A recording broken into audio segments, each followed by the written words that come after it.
welcome to the Chickadee Knitting Podcast. My name is Caitlin, and this is a podcast where I share what I'm knitting, what I'm crafting, and I take you along on my journey to become an occupational therapist. Right now, I am taking the weekend off to go visit the town that I went to college in and see some of my friends who are still living here.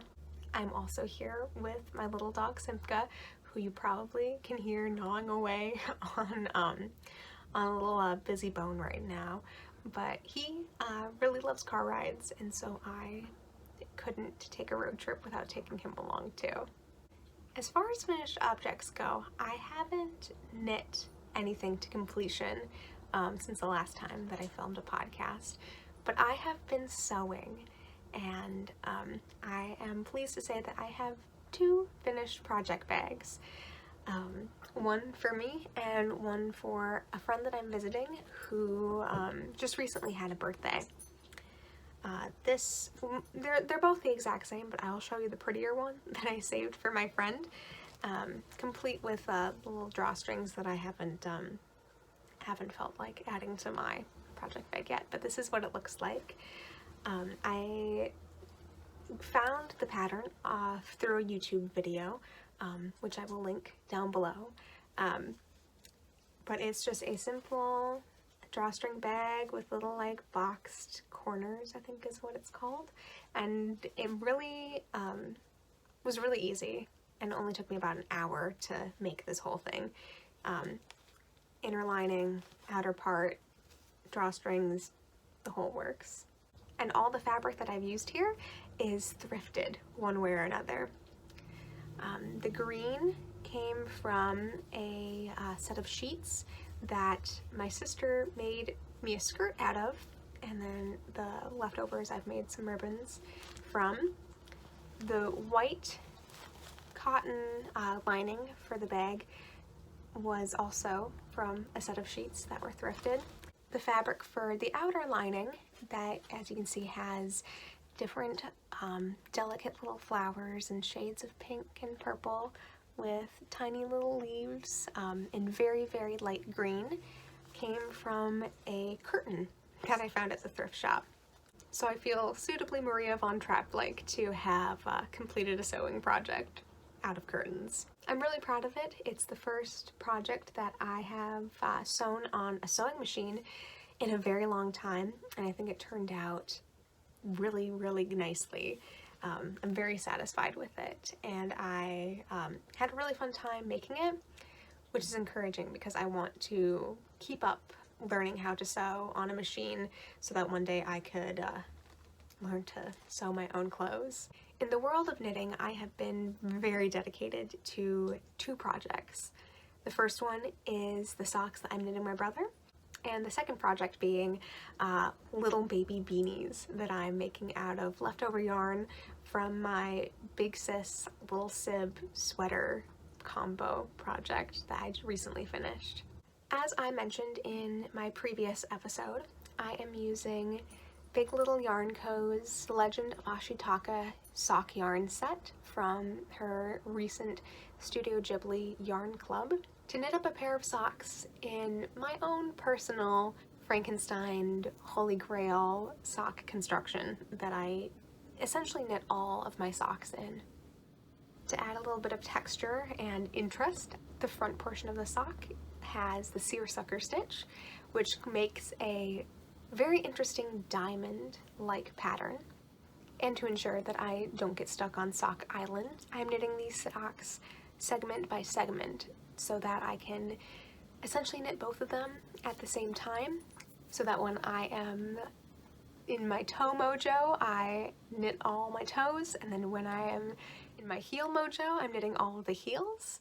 And then I am, well, my goal for the rest of the sock, the calf up, is to knit them on the same set of circular needles at the same time, so that I don't have to worry about playing yarn chicken and worrying about one sock being long, you know, all those things that you have to keep in mind when you're knitting a pair of any project out of the same ball of yarn at the same time.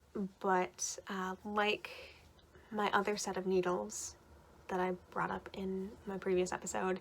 The circular needles that I'm using for this project have split as well at the end, so I am keeping them on those needles to keep them contained, and I am waiting until I finish up my other work in progress, which is using double pointed needles of that same size. So I will show you that right now. It's just a simple 1x1 rib beanie that I am hoping to have in a kind of 6 to 9 month size, and I am using a free beanie pattern to help me with just the gauge and the size and the circumference and the length and all those details, because I am no expert in baby clothing sizes. And as you can see, I am almost close enough to be able to knit the top and the decreases and all that, but I want to make sure that it is long enough so that it can be folded up pretty high and kind of look like a Carhartt beanie, which is something that I have seen my cousins dress their little daughter in, and I think would be really, really cute and match the sweaters that I knit pretty well. But now that I have finished the knitting portion of this podcast, I get to share all the things that are happening in OT world for me. I have 3 weeks left of my clinical rotation, and I can hardly believe that it's the end, because it's been so fun and time has just flown by incredibly fast. And yeah, a part of me really doesn't want to leave. I just want to keep doing what I'm doing, but I have to stop at some point because I need to graduate at some point, so might as well be with the rest of my classmates. But it's been really fun. I've really been loving it, and I have finally reached the point where I truly feel confident in myself as a school-based OT. Similarly to my last rotation, it took about 2 months of hard work to feel sure of myself and to really feel in my skin. And it feels really good to finally be at this place, especially because now that it's April, it is the month that many schools start sharing what positions they have open in regards to both teachers and occupational therapists in the schools. So I have been working hard on my applications already, just to get them all spiffy and pretty, and make sure that it's something that I want to send out to represent me as a potential school-based OT. And so far it has been really fun to look through what schools and what towns are needing OTs in for this upcoming school year. So yeah, it's an exciting adventure, and it's something that I am really, really pumped about. I would pick up my puppy and let him have a little bit of camera time, but he is just devouring his little busy bone right now. So I'm gonna let him keep up the good work, and just end off by saying thank you for watching, and I will see you in another video. Bye!